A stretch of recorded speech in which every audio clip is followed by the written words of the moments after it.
Le char Saint-Chamond.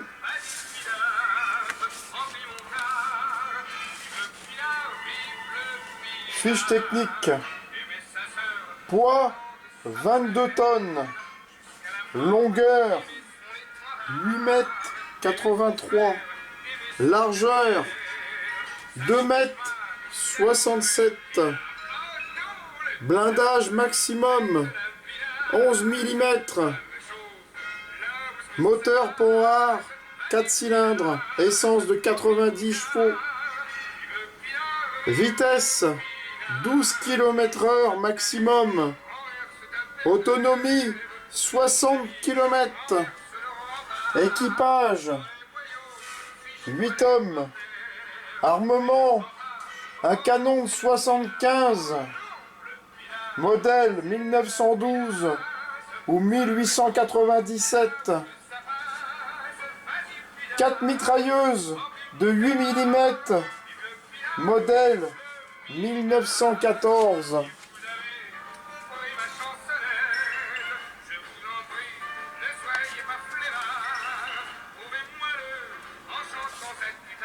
Bien entendu, pour les services, il s'agit de faire mieux que le Schneider. En premier lieu, il faut donner au futur char des capacités de franchissement supérieures à celles du Schneider, qui sont, il est vrai, assez faibles. Et pour cela, on part d'un train de chenilles.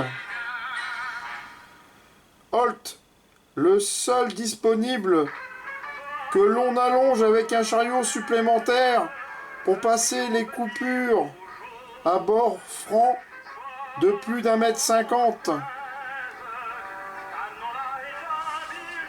Le futur char reçoit une transmission pétroléo-électrique plutôt souple, un moteur à essence fournit la puissance à un générateur qui lui-même fournit le courant à chacun des deux moteurs électriques, soit un par chenille.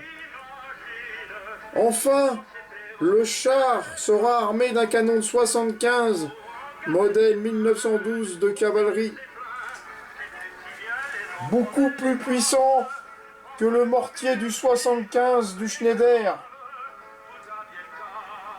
Mais de ce fait, l'avant du char déborde largement des chenilles, malgré un petit rouleau d'aide au franchissement placé sous l'avant. Cela limite considérablement les capacités tout-terrain de l'engin. Le prototype est équipé de 2 kiosques de vision, un pour le chef de char et un autre pour le mécanicien pilote. En avril 1916, une commande de 400 exemplaires est passée, sans même que le général commandant en chef ne soit prévenu. Début avril 1917, les 8 premiers Saint-Chamond arrivent au camp de chars de Champieux dans l'Oise.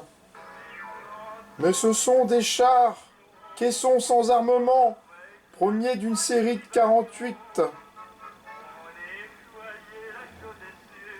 Commandés pour le soutien technique aux troupes de chars. À l'examen des engins, on constate que les services techniques ont doté les chars d'un toit trop pentu afin d'y faire rouler les grenades que les Allemands ne manqueront pas de jeter. Cette louable idée n'a qu'un défaut. L'architecte du toit entraîne la suppression des 2 kiosques de vision qui figurent sur le prototype.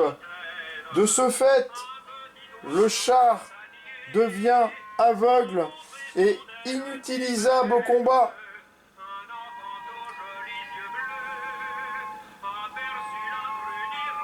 On trouve une solution maison en installant des guérites à la place des kiosques. Ce n'est pas avant novembre 1917 que les Saint-Chamond seront livrés directement d'usine avec cette modification. Il n'est donc pas étonnant qu'à cette date, sur les 400 chars livrés, pas moins de 250 soient stockés et pourrissent sur chenilles dans l'attente d'un moyen de vision. À partir du 176e char livré,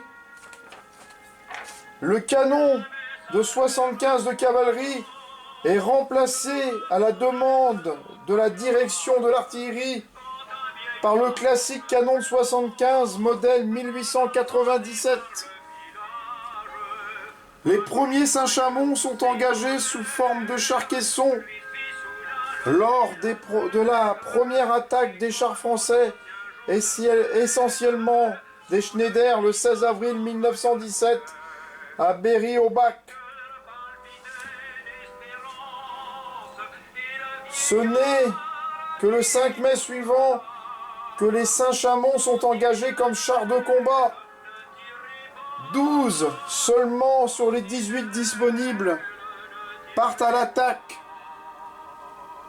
La plupart tombent en panne ou sont bloqués dans les trous d'obus.